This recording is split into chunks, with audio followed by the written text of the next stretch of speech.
Good morning, guys. So today we're going to read chapter 9, and the title of the chapter is called Chess. Mrs. Margaret Chatham had been principal of Lincoln Elementary School for 18 years. She knew Mr. and Mrs. Allen because they all served together on the building committee when the old Lincoln School was torn down and the new one built 6 years ago. When she telephoned on the afternoon of October 1st to set up the meeting, Mrs. Chatham had asked Nick to be there too. It was 6:30 when she knocked, and Nick opened the door. "Good evening, Nick," she said, no smile. "Hi, Miss Chatham," said Nick, backing away as she filled the doorway. She was a large person, as tall as Nick's dad, and with wide shoulders. Nick guessed she would play linebacker on a football team because that's what his dad had played in college. "Hello, Mr. and Mrs. Allen," she said, stepping into the living room. She was wearing a long black raincoat with a red silk scarf tied loosely around her neck. She kept her coat on, but took off the scarf and tucked it into her left pocket. She shook hands stiffly with both of Nick's parents before sitting down on the chair to the left of the couch. Nick's mom and dad sat on the couch, and Nick sat on the rocking chair that faced Miss Chatham across the low coffee table.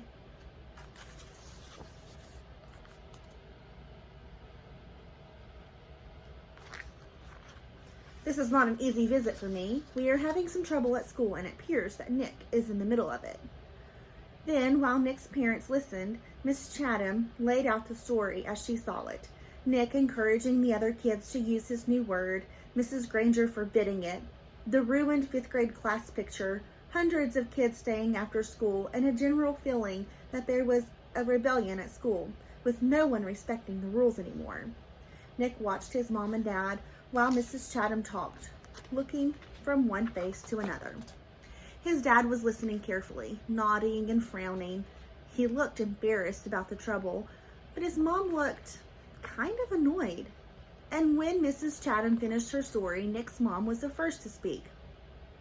"But doesn't this all seem like a lot of fuss about something pretty silly?" Nick sat quietly, but in his mind he shouted, "Hooray for Mom! Hooray for mothers everywhere!" His mom wasn't annoyed with him. She was annoyed with Mrs. Granger, maybe even annoyed with Miss Chatham. This was getting interesting. Mrs. Allen was still talking to the principal.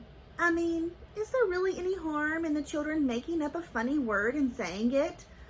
Does there have to be a rule that a word like this may not be used?" Miss Chatham sighed and said, "Yes, I suppose it does seem silly, but Mrs. Granger thinks it's rather than like keeping children from saying ain't. There have to be standards. That's why we have dictionaries, and really the problem isn't so much the word itself. It's the lack of respect for authority." Mr. Allen said, "Mrs. Granger's right about that. There have to be standards. We can't have kids walking around saying ain't, can't we?" And that's when Nick piped in. "You know that big dictionary in Miss Granger's room? The word ain't is right there in the book. I looked it up, and there it was. I don't see why I can't use the word if it's in the dictionary." Mrs. Granger even said that her big dictionary was the law. Nick looked from face to face to face. That stumped them all. He had just launched a first-class thought grenade. "Well, yes, but, as I said, the word ain't, and even the word frindle, these are not the real issue here," said Mrs. Chatham. Mrs. Allen said, "Well, I think the real issue is Mrs. Granger's reaction to a harmless little experiment with language. It's an overreaction. Don't you think so, Tom?" And Mrs. Allen looked to her husband. It was Mr. Allen's turn to look from face to face to face, and he was lost. "Yes, well, sure, I guess so. I mean, it's not like anybody's been hurt. It's not like vandalism or stealing or something like that." His sentence trailed off, and he rubbed his chin and stared thoughtfully through the window on the wall behind Mrs. Chatham. And while the three grown-ups sat there in an uncomfortable moment of silence, Nick had a sudden vision of what was really going on. It was a chess game. Nick against Mrs. Granger. Mrs. Granger had just tried to end the game by using her queen, Mrs. Chatham, in her black raincoat, the Black Queen. Nick didn't know it until the attack was underway, but he had a powerful defender of his own, good old Mom, the White Queen. And the game was not over. It would go on until there was a winner and a loser.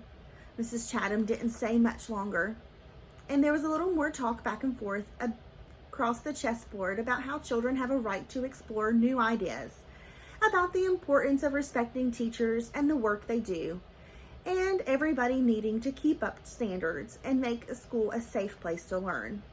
Then Mr. Allen offered Miss Chatham some coffee and banana bread, and she said no. She thanked Nick's parents, and they thanked her. Nick opened the door and said, "Good night, Mrs. Chatham." Then the Black Queen put on her red scarf and walked off into the October twilight. "Nick, I think we better talk a little more about this," said his mom, sitting back down on the couch.